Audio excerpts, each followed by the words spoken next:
Good morning students. आज आपण अकाउंटचा 43rd लेक्चरचा व्हिडिओ अपलोड करतो आहे. ठीक आहे. तर तुम्हाला आठवत असेल लास्ट वीकमध्ये आपण एकच प्रॉब्लेम घेतला, बरोबर ना. सॅटर्डेला काही इश्यूज असल्यामुळं तो प्रॉब्लेम मला टाकता नाही आला, अपलोड करता नाही आला. परंतु ठीक आहे. पण कालच्या लास्ट वीकमध्ये जो आपला प्रॉब्लेम झाला तो थोडासा डिफरंट लेवल अँड डिफिकल्ट लेवलचा सुद्धा होता, बरोबर ना. म्हणजे तुम्हाला सवय असते, नीट बघा, स्क्रीनवर बघा. प्रॉब्लेम नंबर 9, आपण प्रॉब्लेम नंबर 8पर्यंत आलो होतो. आज प्रॉब्लेम नंबर 9 आहे, बरोबर आहे. ठीक आहे. तर दोन प्रकारचे प्रॉब्लेमचे टाईप्स आहेत एन पी सीमध्ये. दोन प्रकारचे म्हणजे यथार्थ दोन टाईप्स कुठले आहेत, तर आत्ता तुम्हाला जो स्क्रीनवर दिसतो आहे त्यामध्ये बघा काय काय दिले प्रॉब्लेममध्ये. डायरेक्ट नजर टाका, लक्षात येईल तुम्हाला की तुम्हाला एक वर बॅलन्स शीट दिसते. Balance sheet as on 1 April 2019. Zoom करून दाखवतो मी. Balance sheet as on 1 April 2019. Balance शीटला डेट कंपल्सरी 1 एप्रिल म्हणजे मागच्या वर्षीची, म्हणजे थोडक्यात अर्थात ओपनिंगची डेट असणार आहे. खाली रिसिप्ट्स अँड पेमेंट अकाउंट दिली आहे. Receipts and payment account for the year ending 31 March 2020. बरोबर ना. म्हणजे ह्याचा अर्थ आपल्याला त्या दोन्ही डेटवरनं कळतं की करंट इयर आपण कुठल्या वर्षीचा प्रॉब्लेम सोडवतो आहे. तर बॅलन्स शीटला वर डेट दिली 2019 2019 आणि खाली रिसिप्ट अँड पेमेंटला डेट दिली 2020 2020. म्हणजे आपण जो प्रॉब्लेम सोडवतो तो 19-20 ह्या वर्षीचा सोडवतो आहे. हे त्याच्यावरनं तर कळतं की आपल्याला जो हिशोब बघायचा आहे तो 1920 म्हणजे 2019 ते 2020 ह्या वर्षभराचा आपल्याला हिशोब बघायचा आहे. ठीक आहे. मग नीट बघा, ह्या प्रॉब्लेममध्ये बॅलन्स शीट पण दिलेली आहे, रिसिप्ट्स अँड पेमेंट अकाउंटसुद्धा दिलेलं आहे आणि प्लस त्याच्याखाली नीट बघा ॲडिशनल इन्फॉर्मेशन, दॅट मीन्स ॲडजस्टमेंटसुद्धा दिले आहेत. 1 2 3 ॲडजस्टमेंट दिलेले आहेत. म्हणजे हा प्रॉब्लेम दिसतानाच तो केवढा मोठा दिसतो आहे, बरोबर ना. Balance sheet, receipts and payment plus adjustment 3 स्टेपमध्ये दिलं आहे. पण ह्याच्या अगोदरचे आपले जे 6-7 प्रॉब्लेम झाले त्यामध्ये फक्त रिसिप्ट्स अँड पेमेंट अकाउंट आणि त्याच्याखाली ॲडजस्टमेंट असायच्या. म्हणजे थोडक्यात ती जी बॅलन्स शीट दिलेली आहे आजच्या प्रॉब्लेममध्ये, जी वर बॅलन्स शीट प्रॉब्लेममध्ये प्रोव्हाइड केलेली ती नव्हती, बरोबर. मग म्हणून तर म्हणलं ना, दोन प्रकारचे टाईप्स असतात, दोन प्रकारचे प्रॉब्लेम्स तुम्हाला एन पी सीमध्ये पडू शकतात. एक पहिला टाईप की ज्याच्यामध्ये फक्त रिसिप्ट्स अँड पेमेंट अकाउंट आणि खाली ॲडजस्टमेंट, आणि दुसरा टाईप की ज्यामध्ये balance sheet, receipts and payment account आणि मग खाली ॲडजस्टमेंट असतील. ठीक आहे. मग हा जो प्रॉब्लेम बघतोय ते आपण सेकंड टाईपचे बघतोय. दिसताना भले मोठे प्रॉब्लेम दिसतात पण ते सोडवायला गेलं तर इझी प्रॉब्लेम आहे, काही टेन्शन घ्यायची गरज नाही. आपण आपल्या नेहमीप्रमाणे नेहमीचं काम उरकून घेऊ. सगळ्यात पहिलं काय करू, ॲडजस्टमेंट टिक मार्क करून घेऊ. चला मग, तुम्ही प्रॉब्लेम लिहिला असेलच, बरोबर. मी आता प्रत्येक व्हिडिओमध्ये सांगत नाही बसणार की प्रॉब्लेम तुम्ही लिहिला आहे का. तर असा ॲज्युम करतो तुम्ही प्रॉब्लेम लिहिलेला आहे, तुमची वही तुम्ही उघडून ठेवलीच असेल, तर साहजिक आहे पेन हातामध्ये घ्या आणि ॲडजस्टमेंट टिक मार्क करून घ्या. किंवा केल्या पण असतील तुम्ही. बघा फर्स्ट ॲडजस्टमेंट काय, आउटस्टँडिंग ट्युशन फीज. कुठला शब्द आला आहे, ट्युशन फीज. वर शोधा कुठे ट्युशन फीज आहे का, आहे. रिसिप्ट साईडला वरून दुसरंच नाव आहे, टू ट्युशन फीज. सापडलं ना, स्क्रीनवर बघू शकतात. ट्युशन फीज टिक मार्क करा. Second adjustment outstanding salary. कुठला शब्द आला आहे, सॅलरी. मग वर बघा बरं कुठे सॅलरी आहे का. हां बाबा, पेमेंटला पहिलंच नाव आहे बाय सॅलरी, मग करा सॅलरीवर टिक मार्क करा. ओके. आणि थर्ड ॲडजस्टमेंट, 3च ॲडजस्टमेंट आहे. थर्ड ॲडजस्टमेंट कुठली आहे, depreciate library books and furniture. 2 नावं आलीत थर्ड ॲडजस्टमेंटमध्ये, 2 नावं आहेत, लायब्ररी बुक्स अँड फर्निचर. आता ह्या दोन्ही ॲसेट्स आहेत, त्यामुळे ह्याच्या टिकमार्क करताना लायब्ररी बुक्स आणि फर्निचर शोधताना डायरेक्ट वर बॅलन्स शीटलाच बघा, ॲसेट साईडला लायब्ररी बुक्स आहे बघा, खालून दुसरं नाव आहे आणि त्याच्याच वर फर्निचरसुद्धा आहे. दोघांवर एक एक टिकमार्क करा. म्हणजे पूर्ण प्रॉब्लेममध्ये नीट बघा, मी झूम करून दाखवते. 4 टिकमार्क झाल्यात. बॅलन्स शीटच्या ॲसेट साईडला फर्निचर आणि लायब्ररी बुक्स दोन्ही नावं एका खाली एक आहे, त्यांच्यावर एक एक टिकमार्क झाली. रिसिप्ट साईडला 2 ट्युशन फीज आहे त्याच्यावर एक टिकमार्क झाली आणि पेमेंट साईडला बाय सॅलरीवर एक टिकमार्क झाली. ओके. टोटल 4 टिकमार्क्स आपण केलेल्या आहेत. तुमच्या टिकमार्क करून झाल्या असतील तर मग आता पुढं आपण सुरुवात करू. आपण डायरेक्ट पोस्टिंगला सुरुवात करू. पोस्टिंगला सुरुवात करण्यापूर्वी प्रॉब्लेम आखून घेतलं आहे का. तर बघा, आपलं नेहमीप्रमाणे आखलेलं आहे. फर्स्ट पेजवर income and expenditure account for the year ended 31 March 2020 आखलं ना व्यवस्थित. आणि सेकंड पेजवर balance sheet as on date पण टाकलेली आहे 31 मार्च 2020. बऱ्याच जणांना अजून कन्फ्युजन होत असेल डेट कुठली टाकायची सर. तर जी डेट रिसिप्ट अँड पेमेंटला दिलेली असेल, प्रॉब्लेममध्ये रिसिप्ट अँड पेमेंट अकाउंटला जी डेट असेल ना, ती डेट आपण प्रॉब्लेममध्ये दोघांना टाकायची. ठीक आहे. चला मग सुरुवात करू. सगळ्यात पहिल्यांदा काय करताल, पोस्टिंग आपण ओळखून घेऊ. आता सुरुवात कशी करताल, बरेच जण मागच्या प्रॉब्लेमला ॲबसेंट असतील तर लक्ष द्या की balance sheet plus receipt and payment account असा जर प्रॉब्लेम पडला असेल, आज जो प्रॉब्लेम दिला आहे तसा जर प्रॉब्लेम एक्झामला पडला, तर सुरुवात नेहमी बॅलन्स शीटपासून करायची. म्हणजे त्यांनी बॅलन्स शीट दिलेलीच आहे, आपण पण बॅलन्स शीट आखलेली आहे, पण त्यांच्या आणि आपल्या बॅलन्स शीट दोघांच्या बॅलन्स शीटमध्ये फरक आहे. त्यांनी जी प्रॉब्लेममध्ये बॅलन्स शीट दिलेली आहे ती ओपनिंग बॅलन्स शीट आहे, आणि आपण जी बॅलन्स शीट प्रिपेअर करतो आहे ती क्लोजिंग बॅलन्स शीट आहे. डेटवरूनच कळलं असेल ना, त्यांच्या बॅलन्स शीटला 1 एप्रिल आहे, आपल्या बॅलन्स शीटला 31 मार्च आहे. त्यामुळे दोन्ही बॅलन्स शीटमध्ये फरक आहे. मग एक काम करा, सुरुवात कुठनं करणार, प्रॉब्लेममध्ये त्यांनी जी बॅलन्स शीट दिली ती आहे तशी उतरून काढा. फक्त उतरून काढताना थोडंसं लक्ष द्यायचं. आणि सगळ्यात महत्त्वाचं, cash in and cash at bank asset साईडला ही 2 नावं जर तुम्हाला सापडली, कुठली, कॅश इन हँड आणि कॅश ॲट बँक, ही 2 नावं सोडून बाकी सगळी नावं वापरायची आहेत. ठीक आहे. चला मग सुरुवात करू. बघा तुमच्या वहीमध्ये बघा प्रॉब्लेम लिहिलेला आहे ना. चला मग प्रॉब्लेममध्ये बघा, बॅलन्स शीटपासून सुरुवात करू किंवा स्क्रीनवर बघू शकता. बॅलन्स शीटला फर्स्ट आयटम लायबिलिटीपासून सुरुवात करू. लायबिलिटीला पहिलं नाव काय आहे, कॅपिटल फंड. किती अमाऊंट आहे, 6,43,000, 6,43,000 आहे. तसं उतरून काढा. मग त्यांनी लायबिलिटीला दिलं म्हणल्यावर आपण कुठं दिलं, आपण पण तिथंच लिहिणार. त्यांनी जसं नाव बॅलन्स शीटच्या लायबिलिटीला दिले, आपण आहे जसं त्यांचं बघून उतरून काढायचं लायबिलिटीला. कॅपिटल फंड 6,43,000 होती ना अमाऊंट. फक्त इनरला लिहा, कारण कॅपिटल फंड कंपल्सरी आपण इनरला लिहितोच, त्यामुळं थोडंसं चेंज केला. त्यांची अमाऊंट ॲज इट इज आहे जशी उतरून काढली, फक्त इनरला लिहिली. ओके. चला, एक लायबिलिटी होती ॲज इट इज आहे जशी, तीच्या ती लायबिलिटी लायबिलिटी आहे जशी उतरून काढली. आता ॲसेट्सला चला. ॲसेट्सला पहिली 2 नावं मी मगाशीच बोललो, cash in and cash at bank, ही 2 नावं दिसली. पूर्ण प्रॉब्लेममध्ये ती बॅलन्स शीट जी काय दिली असेल प्रॉब्लेममध्ये, ती पूर्ण बॅलन्स शीटचा वापर करायचा. पण cash in and cash at bank ही 2 नावं मात्र कुठंच घ्यायची नाही. ठीक आहे. त्यामुळे ती ॲसेट्समधली 2 नावं cash in and cash at bank आपण ड्रॉप करू. डायरेक्ट त्याच्या पुढं बघू बिल्डिंग. ओके. चला बिल्डिंग बघू आपण, पण साहजिक आहे ॲसेट्स उतरून काढताना मगाशी आपण कॅपिटल फंड पटकन लिहून काढलं, बरोबर ना. पण बाकीची नावं लिहून काढताना खाली एक नजर टाकणं, खाली म्हणजे रिसिप्ट अँड पेमेंटला नजर टाकणं गरजेचं आहे. कारण वर्षभरात त्यांच्यात वाढ झालेली असू शकते किंवा वर्षभरात त्यांच्यात घट, डेप्रिसिएशन, ॲप्रिसिएशन होऊ शकतं. मग बघायचं ती नावं आहेत का. मी लास्ट लेक्चरला सांगितलं होतं, जर एकाखाली एक नावं सापडली तर ॲड करायचं, आणि जर क्रॉस नावं सापडली, क्रॉस म्हणजे एक नाव डावीकडे एक नाव उजवीकडं, अशी क्रॉस नावं सापडली तर लिस्ट करायचं. ठीक आहे. चला मग ॲसेट साईडला पहिलं नाव होतं कॅश इन हँड, ते आपण घेणार नाव. कॅश ॲट बँक ते पण आपण घेणार नाही आहेत. ठीक आहे. मग डायरेक्ट आपण सुरुवात करू बिल्डिंगपासून. किती आहे बिल्डिंगची अमाऊंट बघा बरं, 4,50,000, 4,50,000, बरोबर आहे ना. मग खाली चेक करा कुठं बिल्डिंगचं नाव दिसते का तुम्हाला, पेमेंट साईडला कुठं आहे का बिल्डिंग, नाही आहे. पलीकडं बघा बरं, रिसिप्ट साईडला कुठं बिल्डिंग आहे का, नाही आहे. म्हणजे याचा अर्थ बिल्डिंगची जी काय अमाऊंट आहे 4,50,000, वर्षभरात त्याच्यात काय बदल झालेच नाही म्हणल्यावर काय करताल, ॲज इट इज आहे तसं ॲसेट साईडला लिहून काढा. बिल्डिंग ॲडजस्टमेंट होती का त्याच्यावर, टिकमार्क पण नव्हती का, मग जाऊन दे डायरेक्ट आउटरला. 4,50,000 बिल्डिंग, 4,50,000. काय केलं त्यांनी, ज्या ॲसेटचं नाव दिलं होतं ते आपण आहे तसं ॲसेटला उतरून काढलं. पण उतरून काढायच्या अगोदर चेक करायचं की त्याच्यात वर्षभरात काय चेंजेस झाले आहेत का. म्हणजे थोडक्यात तेच नाव तुम्हाला खाली कुठं सापडते का तेवढं फक्त बघायचं. नाही सापडलं तर ॲज इट इज आहे जशी अमाऊंट उतरून काढायची.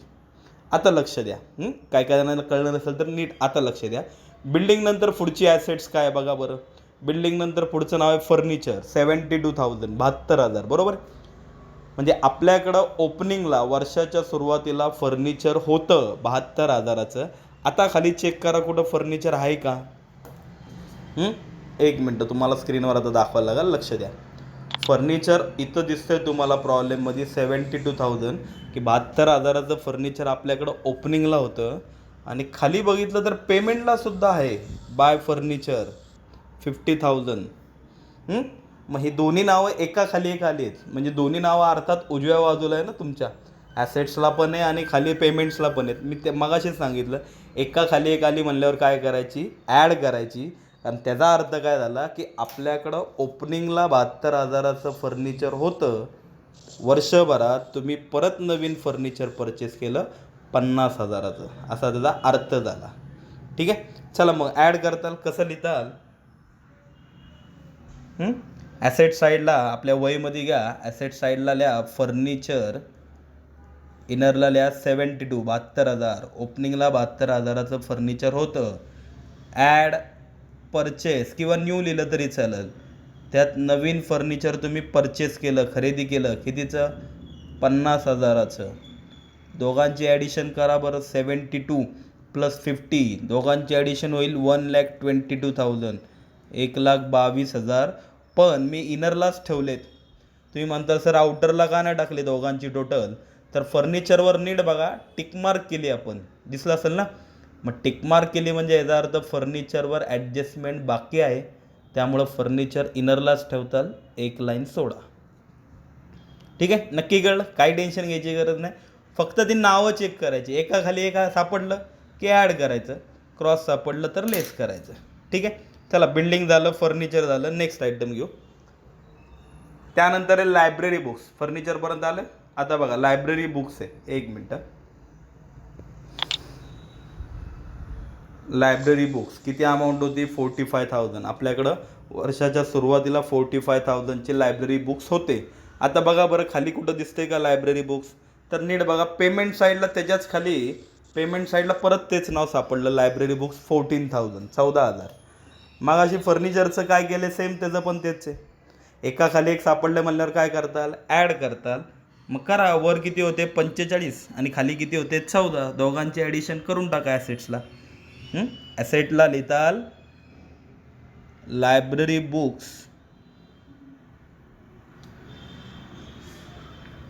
45,000, 45,000 इनरला लिहा. त्यात लिहिताल ॲड परचेस, की तुमच्याकडं वर्षाच्या सुरुवातीला 45,000, 45,000ची ऑलरेडी बुक्स पुस्तकं होती, प्लस तुम्ही वर्षभरात 14,000ची अजून नवीन खरेदी केली, म्हणजे आता टोटल तुमच्याकडे किती झाले, 59,000, 59,000चे बुक झाले. इनरलाच ठेवली मी टोटल, कारण ह्याच्यावर सुद्धा टिकमार्क आहे, त्यामुळे इनरलाच ठेवा, एक लाईन सोडा. आता तर नक्कीच कळलं असेल ना. मगाशी फर्निचरचं जसं झालं तसंच लायब्ररी बुक्सचं झालं, दोन्ही नावं एका खाली एक सापडली, ॲड केली. नेक्स्ट आयटम बुक्सपर्यंत झालं. आता शेवटची ॲसेट. या परत या प्रॉब्लेममध्ये ॲसेट साईडला बघा, शेवटचं नाव राहिलं आहे आपलं कॉम्प्युटर लॅबोरेटरी, बरोबर आहे. मग बघा बरं कॉम्प्युटर लॅबोरेटरीची अमाऊंट किती होती, 60,000 होती. आता चेक करा बरं खाली कुठं दिसते का कॉम्प्युटर लॅबोरेटरी, पेमेंट साईडला आहे का कुठं नाव, नाही आहे. रिसिप्ट साईडला बघा बरं कुठं आहे का कॉम्प्युटर लॅबोरेटरी, नाही आहे. मग ह्याचा अर्थ काय झाला की वर्षभरात ह्याच्यात बदल नाही झाले, जी नावं सापडतील ते एका खाली एक ॲड करायचं, क्रॉस असेल तर लेस करायचं, आणि ज्यांचं नाव खाली सापडणारच नाही ह्याचा अर्थ त्यांच्यात काही बदल झालेले नाही, म्हणजे ह्याचा अर्थ ते ॲज इट इज आहे तसं. किती अमाऊंट होती बघा बरं ॲसेट साईडला, कॉम्प्युटर लॅब 60,000. मग ठीक आहे तसं लॅब ॲसेट साईडला ते नाव उतरून काढा, कम्प्युटर लॅब, लॅबोरेटरी आपण शॉर्ट फॉर्म लिहू, कम्प्युटर लॅब 60,000, 60,000 डायरेक्ट आउटरला, कारण त्याच्यात काही चेंजेस झाले नाहीत, बरोबर आहे ना, आणि त्याच्यावर ॲडजस्टमेंट पण नाही आहे, त्यामुळे डायरेक्ट कम्प्युटर लॅब 60,000 आउटरला. फक्त फर्निचर आणि बुक्समध्ये ही दोन नावं आपल्याला खाली सापडली म्हणून त्यांच्यात जरा वाढ झाली, बाकी बिल्डिंग आणि कम्प्युटर लॅब ह्यांची नावं सापडलीच नाही, म्हणून ह्या दोन ॲसेट्स बघा डायरेक्ट आउटरला गेले. कळले नक्की. मग काय केलं, पहिल्यांदा त्यांनी प्रॉब्लेममध्ये जी बॅलन्स शीट दिली होती, ओपनिंग बॅलन्स शीट, त्या बॅलन्स शीटचा वापर केला. बॅलन्स शीटचा वापर केला म्हणजे जी नावं त्यांनी दिली होती लायबिलिटी आणि ॲसेट्सची आहे तशी नावं उतरून काढली. इथपर्यंत झालं. आता फक्त थोडासा एवढा त्रास, ज्याला एवढं बॅलन्स शीटचं काम झेपलं, पुढचा प्रॉब्लेम इझी आहे. पुढचा प्रॉब्लेम आपला नेहमीप्रमाणे या खाली रिसिप्ट्स अँड पेमेंट अकाउंटमध्ये. सुरुवात आपण पेमेंटपासून करतो. तुम्ही वहीमध्ये बघू शकता किंवा स्क्रीनवर बघू शकता, मी झूम केलेलं आहे. पेमेंटपासून करू. आता एवढं जर माहिती आहे ना, पेमेंट्समधले आयटम कुठं कुठं जातात, 2 ऑप्शन्स आहेत. आयदर एक्सपेंडिचर, एकतर एक्सपेंडिचर्सला जातील किंवा ॲसेट्सला, बरोबर ना. पेमेंटमधले जी काय नावं असतील, पेमेंट साईडची नावं एकतर एक्सपेंडिचरला जातात किंवा ॲसेट्सला जातात. त्यातला एक्सपेंडिचर कोण आहे, ॲसेट्स कोण आहे हे तुम्हाला कळतं. चला मग एक एक नाव पटापट घेऊ. पहिलंच नाव बघा, पेमेंट साईडला पहिलं नाव काय आहे, सॅलरी. सॅलरी म्हणजे काय हो, पगार, बरोबर, कामगारांचा पगार. मग तो आपला काय आहे, एक्सपेंडिचर आहे, खर्च आहे ना. मग टाका एक्सपेंडिचरला. एक्सपेंडिचर म्हणजे अर्थात डेबिट साईडला लिहिताल टू सॅलरी. किती अमाऊंट होती, 90,000, 90,000 पर इनरला. का, त्याच्यावर ॲडजस्टमेंट आहे त्यामुळे इनरला लिहा. ओके. नेक्स्ट आयटम, सॅलरीनंतर पुढचं नाव काय, बाय लायब्ररी बुक्स. हे झाले मगाशी आपलं, बरोबर ना. हे जे लायब्ररी बुक्स आहे मगाशी आपण त्या जुन्या बुक्समध्ये हे नवीन बुक्स ॲड केलेले आहेत, त्यामुळं लायब्ररी बुक्स हे आपलं झालेलं आहे, ते परत रिपीट करायची गरज नाही. त्यामुळं मी लायब्ररी बुक्स स्किप करतो आहे, सोडून द्या ते. त्याच्या पुढचं नाव बघा, लायब्ररी बुक्स नंतर काय होतं, ऑफिस रेंट. ऑफिसचं भाडं. ऑफिसचं जर आपण भाडं भरतो आहे म्हणल्यावर तो आपला काय, एक्सपेंडिचर आहे, खर्चच आहे. मग एक्सपेंडिचरलाच लिहिताल, लिहा त्याच्याच खाली टू ऑफिस रेंट. आउटरला टाकताल 10,000. आउटरला का बरं, आउटरला ॲडजस्टमेंट नाही ना त्याच्यावर, त्यामुळं डायरेक्ट आउटरला ऑफिस रेंट 10,000. ओके. त्यानंतर नेक्स्ट आयटम, ऑफिस रेंटच्या खाली काय, printing and stationery. Printing and stationery हा सुद्धा आपला काय, खर्चच आहे ना. प्रिंटिंगचं जर साहित्य, स्टेशनरीचं साहित्य जर खरेदी केलं तर तो तुमचा खर्चच झाला, एक्सपेंडिचरच आहे. त्याच्याच खाली लिहिताल टू प्रिंटिंग अँड स्टेशनरी. ते जे अमाऊंट टाकताल 22,000, 22,000 आउटरला, त्याच्यावर सुद्धा ॲडजस्टमेंट नाही आहे. ओके, झालं इथपर्यंत printing and stationery. Next item, printing and stationery नंतर पुढचं नाव आहे सन्ड्री एक्सपेन्सेस. नावातच आहे एक्सपेन्सेस. तो एक्सपेन्सेस शब्द आला आहे म्हणल्यावर एक्सपेंडिचरलाच जाणार ना, डोकं लावायची काय गरज आहे. मग टाका मग, सन्ड्री एक्सपेन्सेस कुठं जाईल, एक्सपेंडिचरलाच जाईल. त्याच्याच खाली टू सन्ड्री एक्सपेन्सेस. अमाऊंट टाकताल 12,000, 12,000 आउटरला, ॲडजस्टमेंट नाही आहे त्यामुळे डायरेक्ट आउटरला. नेक्स्ट आयटम, सन्ड्री एक्सपेन्सेस नंतर पुढे दिले इन्शुरन्स. माणसं इन्शुरन्स काढतात वर्षाला, महिन्याला, त्याचा हप्ता भरतात, त्याला इन्शुरन्स म्हणतो आपण. मग साहजिक आहे तो पण आपला काय झाला, खर्चच झाला, एक्सपेंडिचरच आहे. मग इन्शुरन्ससुद्धा कुठे लिहिताल, एक्सपेंडिचरला लिहा. त्याच्याच खाली टू इन्शुरन्स. ॲडजस्टमेंट नाही आहे त्यामुळे डायरेक्ट आउटरला 10,200, 10,200 insurance. Okay. Next item, insurance नंतर पुढचं नाव, इन्शुरन्सच्या खाली काय दिलं आहे, by sport expenses. Sport expenses answer त्यांनीच फोडले. एक्सपेन्सेस शब्द आला म्हणल्यावर डोकं लावायची गरज नाही. एवढा एक्सपेन्सेस शब्द आला आहे म्हणल्यावर एक्सपेंडिचरला जाणार, लिहा त्याच्याच खाली टू स्पोर्ट एक्सपेन्सेस. ते जे अमाऊंट टाकताल 8,000, 8,000 आउटरला, ॲडजस्टमेंट नसल्यामुळे डायरेक्ट आउटरला. झालं. मग पटपट होते कारण एक्सपेंडिचर तुम्हाला कळतात. आणि जेव्हा एक्सपेन्सेस शब्द येतो तेव्हा ह्याचा अर्थ त्यांनीच सांगितलं, एक्सपेन्सेस म्हणल्यावर एक्सपेंडिचरलाच.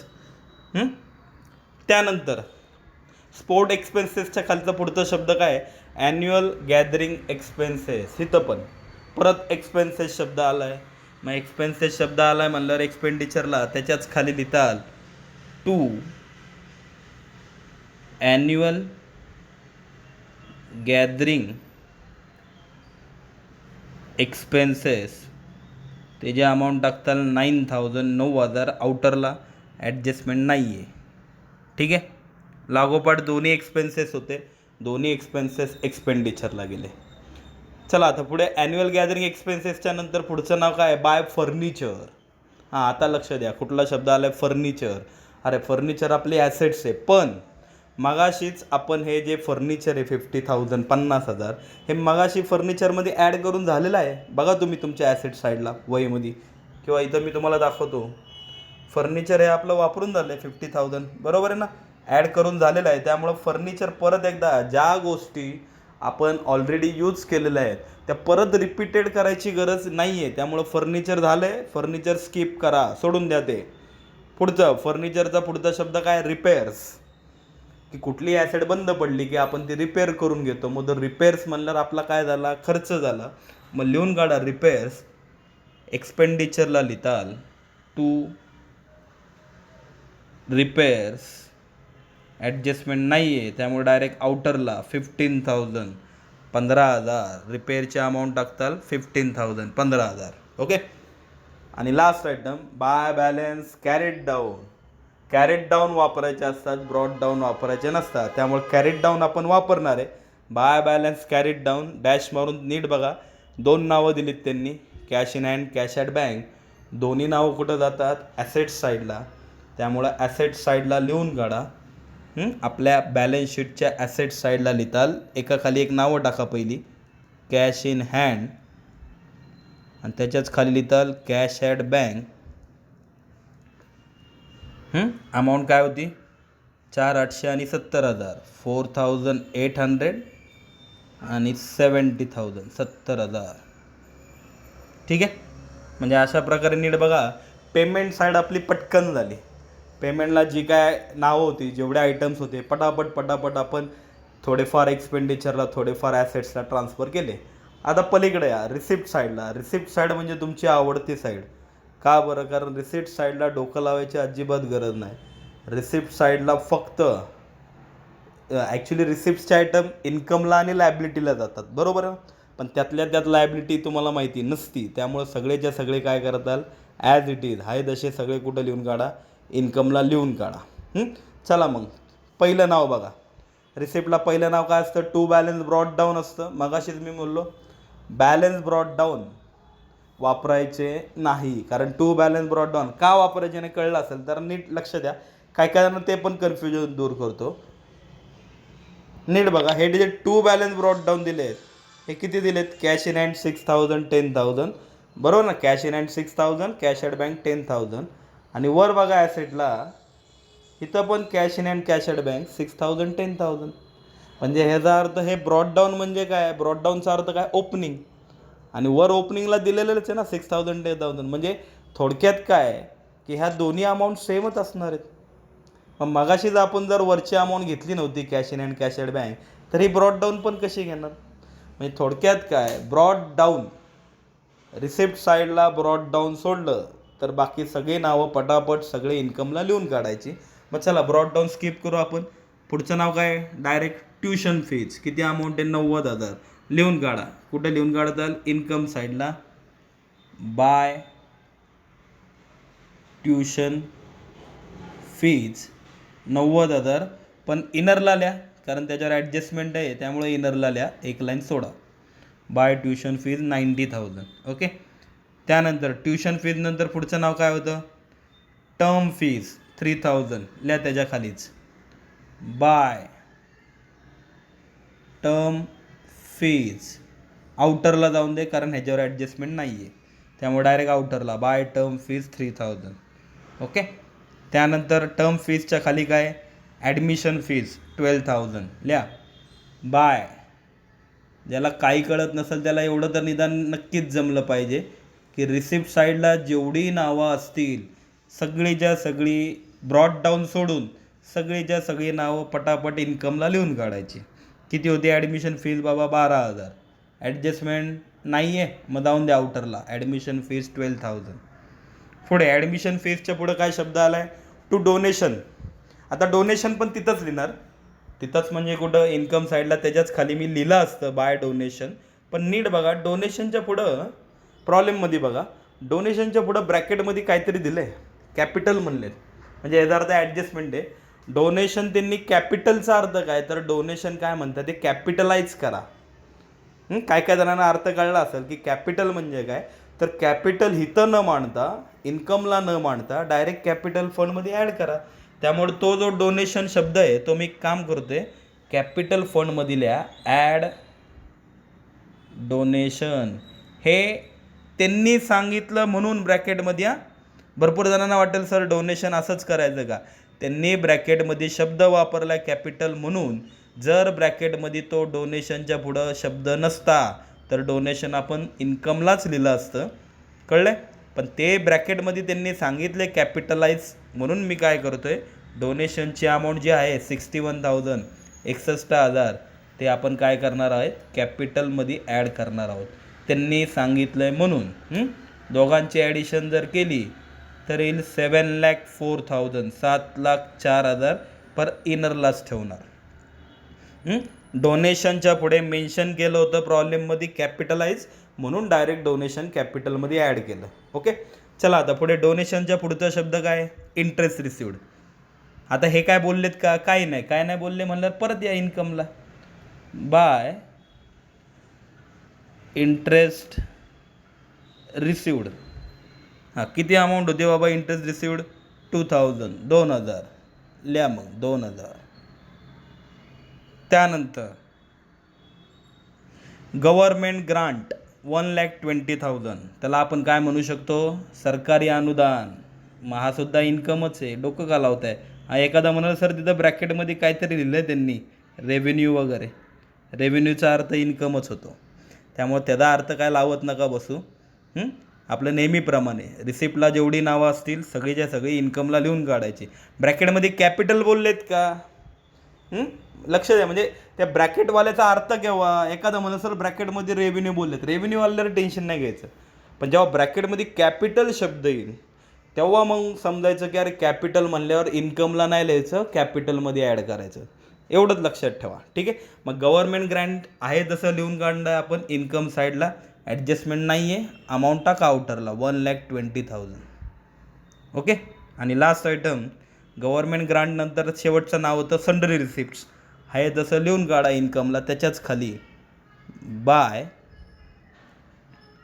सन्ड्री रिसिप्ट्स त्याची अमाऊंट टाकताल 11,000 11,000, ॲडजस्टमेंट नाही आहे आउटरला. ओके. म्हणजे नीट लक्ष द्या, रिसिप्ट्सला जेवढी नावं होती, ब्रॉड डाऊन तर आपण वापरत नाही, बाकी जेवढी नावं होती खाली सगळीच्या सगळी रिसिप्टची नावं इन्कमला लिहून काढली सगळी. फक्त एक नाव इन्कमला घेतलं नाही, ते म्हणजे डोनेशन. का, कारण डोनेशनच्या पुढं ब्रॅकेटमध्ये कॅपिटल शब्द होता म्हणून डोनेशन इन्कमला न लिहिता डायरेक्ट कॅपिटल फंडमध्ये ॲड केलं. जर तो कॅपिटल शब्द नसता, डोनेशनच्या पुढे ब्रॅकेटमध्ये जर कॅपिटल शब्द नसता तर डोनेशन पण तिथंच आलं असतं इन्कमला. कळलं? नक्की लक्षात राहील. ओके. म्हणजे पोस्टिंग झालं आपलं. आत्ताशी आपण बॅलन्स शीट वापरली, रिसिप्ट्स अँड पेमेंट अकाउंट वापरून घेतलं. म्हणजे ह्याचा अर्थ जेवढे पर्टिक्युलर आयटम्स त्यांनी दिले होते, जेवढी नावं त्यांनी दिली होती ती आपण व्यवस्थित पोस्टिंग करून घेतली. आत्ताशी पोस्टिंग झालं. आता ॲडजस्टमेंटला सुरुवात करू. ॲडजस्टमेंट म्हणल्यावर 2 इफेक्ट जातील, पण काही टेन्शन घ्यायची गरज नाही, ॲडजस्टमेंट 3च आहे, पटकन होतील. ठीक आहे. चला मग ॲडजस्टमेंट बघू. फर्स्ट ॲडजस्टमेंट बघा काय दिली, आउटस्टँडिंग ट्युशन फीज. कुठला शब्द आला आहे, ट्युशन फीज. सगळ्यात महत्त्वाचं आउटस्टँडिंग आहे. ॲडजस्टमेंटमध्ये बघा मुलं कन्फ्यूज होतील, सर आउटस्टँडिंग म्हणल्यावर कुठली, पहिले ॲडजस्टमेंट का दुसरा, बरोबर ना, कुठला, हा ॲडजस्टमेंटचा कागद. ॲडजस्टमेंट पार्ट असतील तर नशीबच आहे, माझंच नशीब आहे, पण पार्ट नसतील तर ॲडजस्टमेंटचा कागद डोळ्यासमोर ठेवा बाबा. टोटल 6 ॲडजस्टमेंट होत्या. आउटस्टँडिंग म्हणल्यावर तुम्ही कन्फ्यूज होणार आहे, सर पहिलीवाली का दुसरीवाली, तर ते कसं ओळखताल. हां, आउटस्टँडिंग काय, ट्युशन फीज आहे. मग ट्युशन फीज तर आपण कुठे लिहिलं प्रॉब्लेममध्ये, ट्युशन फीज तर आपण इन्कमला लिहिलं. म्हणजे ट्युशन फीज काय, हा इन्कम झाला. म्हणजे आउटस्टँडिंग ट्युशन फीजचाच अर्थ काय झाला, आउटस्टँडिंग इन्कम आहे. म्हणजे थोडक्यात तुमची दुसरी ॲडजस्टमेंट आहे आउटस्टँडिंग इन्कम. आउटस्टँडिंग शब्द आल्यावर तुम्ही कन्फ्यूज होणारच आहे, पहिलीवाली का दुसरीवाली. मग कोण आउटस्टँडिंग आहे, ट्युशन फीज का, अरे ट्युशन फीज तर इन्कम आहे, म्हणजे आउटस्टँडिंग इन्कम असं ओळखायचं. ठीक आहे. चला मग आउटस्टँडिंग इन्कम 2 इफेक्ट. पहिला इफेक्ट काय करताल, ॲड, आणि दुसरा इफेक्ट काय करताल, ॲसेट्स. मग चला 2 इफेक्ट देऊन टाकू. परत एकदा ॲडजस्टमेंट वाचतो. तुम्ही वहीमध्ये बघा.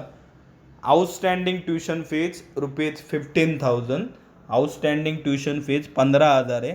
मग 2 इफेक्ट. पहिला इफेक्ट ॲड करताल, ॲड आउटस्टँडिंग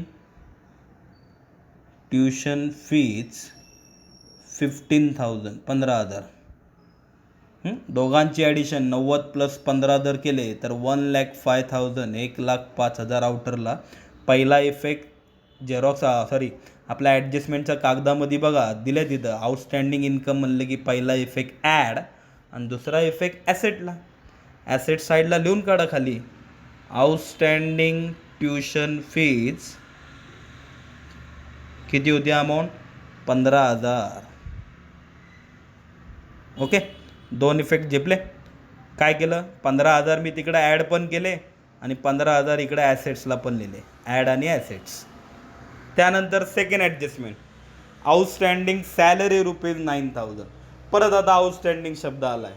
परत मुलं कन्फ्यूज होणार, सर पहिलेवाली ॲडजस्टमेंट का दुसरीवाली, आउटस्टँडिंग एक्सपेन्सेस का आउटस्टँडिंग इन्कम. मग बघा ना कोण आउटस्टँडिंग आहे. काय वाक्य होतं सेकंड ॲडजस्टमेंट आउटस्टँडिंग सॅलरी. मग सॅलरी म्हणजे पगार, कामगारांचा पगार. मग सॅलरी तर आपला एक्सपेंडिचर झाला. म्हणजे ह्याचा अर्थ ही कुठली ॲडजस्टमेंट झाली, ही पहिलीवाली ॲडजस्टमेंट आहे आउटस्टँडिंग एक्सपेन्सेस. कशावरनं ओळखलं, आउटस्टँडिंग सॅलरी शब्द होता, सॅलरी आपला एक्सपेन्सेस आहे म्हणून आउटस्टँडिंग एक्सपेन्सेस. ओके, दोन इफेक्ट काय आहेत त्याचे ॲड आणि लायबिलिटी. चला मग दोन इफेक्ट देऊन टाकू. परत एकदा ॲडजस्टमेंट वाचू. काय होती आउटस्टँडिंग सॅलरी ₹9,000 9,000. चला मग 9,000चे दोन इफेक्ट. फर्स्ट इफेक्ट ॲड, सॅलरीमध्ये ॲड करताल ॲड आउटस्टँडिंग सॅलरी 9,000. दोघांची ॲडिशन 90 प्लस 9 99,000 आउटरला. आणि सेकंड इफेक्ट ॲड आणि कुठे लायबिलिटी साईडला कॅपिटल फंडच्या लगेच नाही, एक 4-5 लाईन सोडून खाली लिहा आउटस्टँडिंग सॅलरी 9,000. दोन इफेक्ट 9,000 रुपये आपण ॲड पण केलेत आणि 9,000 रुपये आपण लायबिलिटीला पण लिहिलेत, ॲड आणि लायबिलिटी. नक्की कळलं. आणि थर्ड ॲडजस्टमेंट लास्ट ॲडजस्टमेंट नेहमीची आणि तुमच्या आवडीची ॲडजस्टमेंट ही असती म्हणजे असतेच, बरोबर ना. कुठली तर थर्ड ॲडजस्टमेंट डेप्रिसिएशन कुठल्या ना कुठल्या ॲसेट्सवर काढायला लावतात. तर तुम्हाला माहिती आहे डेप्रिसिएशन म्हणल्यावर कंपल्सरी ज्या ॲसेट्सवर काढायला लावले त्यातनं आपण लेस करतो. बघा बरं काय दिली third adjustment depreciate library books by ₹9,000 and furniture by ₹10,000. दोघांवर काढायला लावले. त्यात पण नशीब चांगलं आहे बघा. काय नशीब चांगलं आहे तर पर्सेंटेज नाही दिले 10% 5%, तर त्यांनी डायरेक्ट अमाऊंटच दिली 9,000 10,000. म्हणजे आपलं काम सोपं केलं त्यांनी. चला मग एकेकावर करू. पहिलं डेप्रिसिएट लायब्ररी बुक्स 9,000. चला लायब्ररी बुक्सवर 9,000 होतं म्हणल्यावर त्याच्या खाली लिहा लेस डेप 9,000. तुम्ही सांगितलं ज्याच्यावर डेप्रिसिएशन असेल त्यातनं लेस करायचं. बुक्सवर होतं म्हणून बुक्समधनं 9,000 लेस केले. जाऊन द्या आउटरला 59 - 9 50,000 50,000. आणि फर्निचरवर पण होतं म्हणल्यावर फर्निचरच्या खाली पण लिहा लेस डेप. त्याच्यावर किती होतं बघा बरं, त्याच्यावर 10,000 होतं. मग लिहा लेस डेप 10,000 10,000. आउटरला 1,22 मधनं 10 गेले 1,12 1,12,000. कळलं नक्की. दोघांचं डेप्रिसिएशन दोघांमधनं लेस केलं, हा पहिला इफेक्ट झाला. आणि सेकंड इफेक्ट फर्निचर आणि बुक्स आपल्या काय आहेत ॲसेट्स आहेत. आपल्या ॲसेट्स काय झाल्या कमी झाल्या म्हणल्यावर आपला काय येतो लॉस आहे म्हणल्यावर डेबिटला. मग डेप्रिसिएशनचा सेकंड इफेक्ट कुठं जातो डेबिटला म्हणजे अर्थात एक्सपेंडिचरला 2 एकेकाचं नाव टाका. नाव 2 डेप ऑन फर्निचर. किती होतं फर्निचरवर 10,000. आणि त्याच्याच खाली लिहा 2 dep on library books. Depreciation on furniture depreciation on library बुक्सवर होतं 9,000 9,000. झालं दोन इफेक्ट. फर्स्ट इफेक्ट ज्या ॲसेट्सवर डेप्रिसिएशन होतं त्या ॲसेट्समधनं लेस केलं. आणि सेकंड इफेक्ट डेबिट साईडला अर्थात एक्सपेंडिचर साईडला. झालं 3 तर ॲडजस्टमेंट होत्या. तिन्ही ॲडजस्टमेंटचे इफेक्ट देऊन झालेले आहेत. म्हणजे अशा प्रकारे माझं काम संपलेलं आहे, पोस्टिंग झालेलं आहे. आणि ॲडजस्टमेंटचे इफेक्ट देऊन झालेले आहेत. परत एकदा चेक करा. First page income and expenditure account सगळ्या अमाऊंट आउटरला आलेल्या आहेत. आणि सेकंड पेज बॅलन्स शीट इथं पण सगळ्या ॲडजस्टमेंट झालेल्या आहेत. म्हणजे प्रॉब्लेम कंप्लीट झालेला आहे. पुढचं जे काम आहे, पुढचं जे काय काम म्हणजे थोडक्यात टॅली जो करायचा आहे तो टॅली करून मात्र तुम्ही मला सेंड करताल, बरोबर ना. प्रॉब्लेम आजचा इझी होता. ज्यांनी मागच्या आठवड्यातला प्रॉब्लेम बघितला असेल त्यांना नक्कीच आज बरं वाटलं असेल, कारण मागच्या प्रॉब्लेमपेक्षा उलट आजचा प्रॉब्लेम इझी होता. ठीक आहे, तर व्यवस्थित नोट डाऊन करून घ्या. प्रॉब्लेम टॅली करायचा प्रयत्न करा आणि टॅली झाल्यानंतर मला स्क्रीनशॉट सेंड करा. Okay, bye.